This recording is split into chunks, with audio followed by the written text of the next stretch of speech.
in 2 weeks. I was doing some pre-planning over the weekend. We have a 7-week series. Jesus. Holy smokes. 7 weeks. Is it a series even then? It's a 7 week. It's like a regular. It's a 7 week. 100 Years War. It's a 7-week series in which I'll be asking a question about the number one song of each year from 1970 to 89. And I'll tell you why. Why? Recently, there was a poll, what era's music is the best? And the 70s and 80s tied. It was a virtual dead heat. So, by the way, today's music finished dead last. Today's new music. Do you know who they polled? I don't. It was it just said online poll results, and it was some big poll group that did it. And it said, what era's music is the best? And the 70s and 80s, by far, ahead of everything else. And then, and it was basically, we find that in our Throwback Thursday games, that I like the 70s and the 80s and the 90s, even though it was Biggie's era. Sometimes it's hard. The games are like, I don't know this music very well, And the 90s. there starts to become a split, too, because radio started to fragment there more. Mm-hmm. And what you remember as the 90s was not necessarily top 40 That's hits. right. That's exactly right. Definitely. A lot of Boys to Men on there in the 90s. We've chronicled this now. Oh, it was their decade. So what I've done, and this was is eliminate them. And stopped at 1989. That's correct. That's correct. Sorry, Mariah. So we've got the number one song for 1970, the number one song for 1971, 72, and so on. But not in that order, because Then you'd know. then you'd know. Yes. You'd know what it would be. You'd look it up and go, oh, I know tomorrow is such and such. That's So it's it. going to be random. All over the place. Yeah. And we'll do it for 7 long, painstaking weeks. 7 weeks. Not good. It's going to be agony. It's going to be 7 weeks of Stalingrad fell faster. Yes. yes. It's going to be agonizing to all of you. We'll do that in 2 weeks. Starting in 2 weeks, we'll get Well, back I mean, to it. you're the week for those is 3 days. I mean, it's a 3-day That's right. week for those. That's why true. it That's lasts true. so long. So what it is, it's 20 songs over, and it's 3 days, so it takes 7 weeks. Right, you can't do it on That's right. Thursday. You can't Because do it on Thursdays are different and Fridays are different. That's right. So that's what we're doing, just to let you know, just so that when we get to the 4th week, before Dave goes, how long is it? Yeah, exactly. Going to last. It's going to be 7 weeks. It's going to take us from mid-July through Halloween. Okay? All right? That's our planning. But that's 2 weeks from today. That's right. Now we begin the week of regret. This is weeks of regret. Speaking of which, Dave, I had a great already idea. Listen, regret it. no, I have a great idea for you. Okay. The next time you get married, okay? Hear me out. Hear me now. Wait a minute. Are you drunk from Wait yesterday? a minute. The next time you get married, Yeah. you're a meteorologist, Yeah. I guess. These 2 meteorologists from Kansas got engaged right in front of a tornado. Did you see them? This was last week. In front of a tornado. Yes, their names are Tom Bedard. They drove 6 hours to Colorado with his girlfriend, and he asked her to marry him right in front. They were tornado watching. So they went where they thought a tornado would be. And tornado chasing. And they saw a tornado in the distance, and he got down on one knee, unbeknownst to her. Far off in the distance was it exactly? In the pictures. It was in the picture. You see the picture? No. You can definitely see the funnel cloud in the back there. And he got down on one knee, Tom Bedard, and said, "Will you be my forever?" A Bedard and a bidet? Mm-hmm. Bedard. So it'll be a Bedard wedding. And they're going to do Would you it. like a seat on the Medea or the Bedard side? I'm a bidet. They're doing that, so they're very, very happy. But they admitted this was dangerous to do, Yes. but they did it anyway. Those scores of dead Coloradans made our Pay no day. attention to those flattened houses and In the background, small cows are children. flying by. Small children looking Cows, for their cars. parents. Right. Farm implements. And she was so overcome. She never expected us? Yeah. We just got engaged. Look at my ring. So what I'm saying to you is, as a meteorologist, the Did next you go time... bleed somewhere else? We're shooting a TikTok. I just thought of you. Well, thank you. Because I thought, here you are, young at heart. I'll write that down. You'll do this. It'll be wonderful for you. Now, here's a couple that is, you talk about they're having a child, their second child now, from Nashville, on the way to the hospital on Wednesday when they had to make a sudden stop. Their names are Ryan and Gayla. And the woman thought she was having false contractions. What do you call it? Braxton Hicks. Mm-hmm.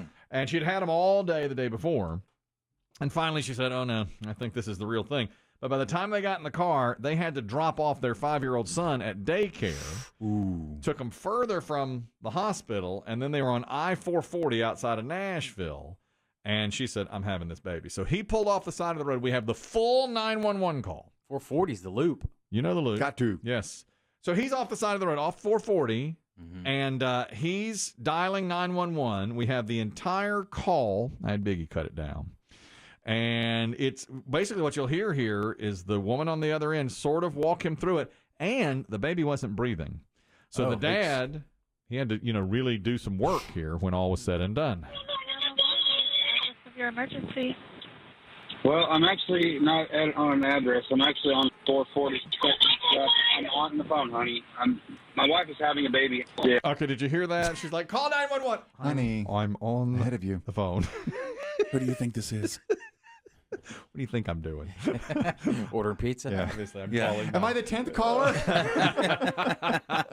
Is he still driving at this point? No, or- he has pulled off. Okay. He's pulled off, and he says, obviously, hun, I'm calling What are 911. you doing here? There's a little bit of friction between the two. Yeah. Just a little. I'd say so. Don't you see it? Yeah, Papa John's. Yeah. That's just having a baby. Sometimes they get a little more irate. Yeah, I see his head coming through right now. There he is. Yeah, there's his head. There's his head. There's his head. Come on, buddy. Come on. Come on, buddy. Come on. Come Sam on. said, come on, buddy. That's the head is out. It's a boy. Ooh. It's a boy. They knew it would be a All boy. I have to do is heads out. His head's Okay. out. Okay, just stay calm for me. Just want you to place like a clean shirt or a towel just under her buttocks, okay? He's not breathing or he's not moving. Okay, is he changing color? His skin is real pale. Try to slip the cord gently over the baby's head using your fingers. There he is. There he is. There he is. There he is. There he is. I got him. Okay, is he completely out? Yeah, he's out. He's out. You hear that? That's Wow. the first moment of life right there. Well done. Yeah. I got to credit that dad. Mom barking Yeah, man. in his ear, Call 911. Yeah, I'm on the line. Typical. I'm on the Is there line. any moment you don't nag? Some things I can What's do his name? right. Little 440. Actually, they named him Carson, which they already had planned before, and then the news anchor was like, "Oh, I'm just getting it, No, Son, Road baby. But they had road baby, but they had already decided to name him Carson before he was born in the car. Did they spell it like with a K and a Y? Of Like course, Carcian? of course. Do you know? I was watching a little of this Milwaukee Brooklyn game the other night, and Milwaukee has a player that spells his name Chris, Khris, Mhm. and they have a player named Drew Holiday. Oh, yeah. J-A, is it J-R? J-R-U-E? J-R-U-E. That's Drew it. Holiday. Yeah. J. Drew. Yes. I've never Yeah. seen that. Drew spelled. Holiday. I didn't know He's that. been in the league a while. Yeah, I know. I He's a didn't, good player. yeah, he's very good. He's one of their better players. I was watching it. I almost called TNT to say you guys have. Yeah. I was about to tweet that. I was like, you guys are wrong on your spelling of his name on the screen. Sometimes that's mean to do to a kid. Drew, J-R-U-E. All you do is spell your name. Oh, I know, man. That's Believe great. me, with my last name, I've been spelling it all my life. I always find your name so easy. Same. Too. The I know. It's one syllable, Demm. 4 letters. D-E-M-M. And Always. Deem. Deem. Demm. D-I-M-M. I get it. Very strange. I always have found Yeah. it very, very easy. But I mean, even now, and I guess it's because of the variety of ways that people are spelling Chris. Mhm. Now, when I say my name, like for a to-go order, Yeah, they say, "Is that with a K?" right. No, it's not with a K. It's just the old school way. Isn't Chris with a K usually K-R-I-S? It's a girl's name. So that's Typically. girl. Typically, yes. But this guy's name on the Bucks is K-H-R-I-S. I didn't see that very often. Usually it's Mm-mm, either. that's a rare Yeah, combo. that's what I thought. This is the mom, by the way, talking about Little Bert- Carson. Yeah, road baby. Mm-hmm. And she said that she thought it was just false contractions. The contractions got so bad, I got quiet. Like, instead of screaming, all of a sudden, I just couldn't even scream. And I realized, crap, like, we're having a road baby. All right, this is it. If that's not a song, Road baby. Road Baby We're in having a Nashville road by the baby. weekend. That needs to be. It needs to be. And the dad, to me, was the real hero here. He said, look, I was just trying to be calm. She wanted me to speed with hazards on and do this, and I would rather get us there safely. And based on how quickly he came out, we weren't going to make it regardless. She's always got to have the last word, doesn't Yes, she does. Always chiming in. Are you going to put on your hazards and go? Chill. Bark, bark, bark, bark, bark. Call 911. I'm on the phone with them already. One step ahead of you. He said his instincts just took over. You don't even realize it's happening. You just let instincts take over and kind of just do what you got to do. His birth certificate, they called us and they said, hey, we don't see an address for his birth. Like, where do we put his birth certificate? Will literally say I-440 by Nolensville Pike, which is like the coolest part of this story. Mm-hmm. So I think those two, will they be bonded by this forever and stay together, or will her nagging finally drive them apart? what Drive him to the insane asylum. Yes. What will happen? I just love that very first part of the 911 call. Let me just play the first few seconds of it again. Of your emergency. Well, I'm actually not on an address. I'm actually on 440. I'm on the phone, honey. My wife is having a baby. Yes, I'm on the phone. I'm right next to you. There was a couple who made news last year. They chained themselves together, earlier this year rather, for 4 months as a test of their love, named Alex Kudlay and Victoria Pulstavia. Now, they're in Ukraine. And they were together and decided to try to save their marriage by literally chaining themselves together for 4 months. They made it 123 days. Undid the chains and immediately got divorced. They said it was the worst idea. Put yourself through that. When they broke up the chain, when somebody finally unhooked them, the husband said, "I am finally free," and took to Instagram to say, Freedom. I cannot be married to this woman anymore. They thought it would help. They thought it would help them stay together. That's nuts. What did John Lennon and Yoko Ono? They were in bed together for a long time, right? For a week, I believe. Was it 1 week? Yeah. Yeah, Bed at least in? a week. The bed in, yeah, for peace. That's what you should do with your lady friend of the moment, Dave. Bed in? You've got Try and do it every weekend. Yeah. Never takes. You guys call me back in here on Mondays. You want to. We got a week's vacation coming up. Hey, I'm not going anywhere. Do a bed in or a chain together. Biggie, maybe he could he could roll in every now and then. That'd be fine. Just kind of take in when you got to go to the bathroom. Take care of you a little bit. Exactly.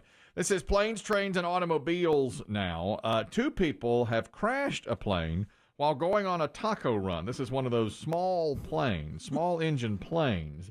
Collier County, Florida. A guy named Joe Ascari says he and his pilot friend were flying to Arcadia, Florida, to grab some tacos from their favorite taco restaurant on Tuesday when the engine of the small plane failed and they landed in a remote area of the Everglades remarkably unscathed. They really, when they were going down, he thought, this is it. This on is a patch of land? Yeah, a patch of land in the Everglades. And he said, we were 2,000 feet up, and I thought, I'm going to die trying to get tacos from this restaurant. Yep. Wouldn't that be the worst? Talking about a bad way to You go. have to bring it up at the funeral. Have to. I mean, you can't not. Yeah, big time. It was Taco Tuesday at this place last week, and they wanted them. And even the fire department, who came out to the scene, said, I can't believe they made it. The engines apparently just quit. Did it crash land, or did he just bring it in They made what's called under no power? a forced landing in the Everglades, 20 miles north of Ochope, Florida, 9:50 in the morning. They were trying to fly over there and get there for lunch at 11. These are the folks talking about the crash. We were like at 2,000 feet and we had an engine failure. We knew we couldn't make it. People don't usually survive this kind of stuff, and the rate we were descending, we were like on a dive. We looked at each other and we were like, what? We're alive. I was thinking about my grandpa, and he's the one that he's up there, and he will save me, and he saved me today. Not the day to get tacos. Not the day. I kind of regret that I ate my friend and partner and pilot, not realizing that the fire department would be there within 45 minutes. Yeah. Where's the pilot? But I was hungry. It was Taco Tuesday. It was Taco Tuesday. They tracked us pretty easily, actually. I guess they didn't get him that day. What? Well, I don't know. They never said. Did they wind up just driving the rest of the route to get those tacos Well, on the taco stand's got to do something. Well, they should give them free tacos. Yeah. They should give them free tacos for doing all that and then crashing to get it. This is not an update, but remember the story where a message in a bottle was found, also in Florida. They thought it had been sent off the coast of Myrtle Beach in the 80s. Yeah. But it turned, I got we got fished in on that. It turned out the guy's son, the guy told his son, I used to throw in bottles at Myrtle Beach in the 80s. So the guy's son wrote down his name and like May of 1987, 88, something like that, and threw it. Well, 2 days later, the bottle was found in Florida. Yeah. And it was a Deer Park water bottle, which we didn't have in 1988. Okay. Well, now a Portuguese teenager has found the message in a bottle that traveled at least 2,400 miles from a Vermont teenager. Christian Santos was spearfishing in the Azores when he found a crumpled plastic bottle that was tossed in the sea near Rhode Island in 2018. At least that's what the note inside says. It says, thrown in Rhode Island 2018. Santos' mother posted a picture of the note on Facebook and asked others to share the post. They have not found it yet. They don't know who sent it in. But the note was inside a Powerade bottle, and it reads, "It's Thanksgiving 2018. I'm 13, visiting family in Rhode Island. I am from Vermont." I'm bored. I'm littering. It really is clogging up the Atlantic. What's the biggest problem in the world's oceans? Plastics. And they're My throwing... smart-ass uncle told me to go do this, so I did. He threw a plastic bottle into the ocean. I was a little surprised it made it to Portugal. Wouldn't you think it would just go right back to the shores of Rhode Island? It's pretty quick. Was that 3 years? Yeah, that's 3 years. Almost. Two and a half years. And it made it all the way to Portugal. How did that phrase become a thing? Was it from literature, or did people actually do it? You know what I mean? Is it just something that somebody wrote in a book like Treasure Island? Well, putting a message in a bottle to try bottle. to get help or whatever. Yeah, when did that start? I don't know. 1600s? Was that actually done? You're trying to send somebody a message, literally? Probably happened back in the... I mean, when they started sailing the ocean blue. But just for desperation, though, right? Yeah, they probably take an old bottle of rum and throw it in the ocean, and hopefully somebody gets it, sees it. I like that about Game of Thrones. When they had to send a message, they sent a raven. They would tie a note to a raven, and they'd say, "We'll send a raven," and it would fly like 20 miles and give somebody the note, you know. You know, they had that time. Because pigeons had that reputation for being good homing pigeons and carrier pigeons. Yeah. Never heard that about ravens. No, but that you know, Game of Thrones. Makes it darker if you use a raven. You know, I only watched 8 episodes. Did the ravens talk? No, they would just No, they would just deliver, and go, you know. Put together a football team centuries later. And they give it directions, or would they just print it out like MapQuest? They wrote it. No, to the bird. They knew. They'd be like, get this to Ellen. Take a left at the tree. But no, I don't think they ever did that, did they? They didn't do that. Well, this kid, Molly Santos, the mom, says, we have not received any response on Facebook. And there was an email address on the note, which they emailed but got back a failed to deliver message. So they didn't get it. I know. So they did not get through to whoever put it up there in 2018. That's a bit of a mystery. It is. It is. But the surprise to me was that it just didn't come right back to the shores of Vermont. Yeah, you throw it out, and then the current brings it right back in. That's what I would think. That's what happened in Florida.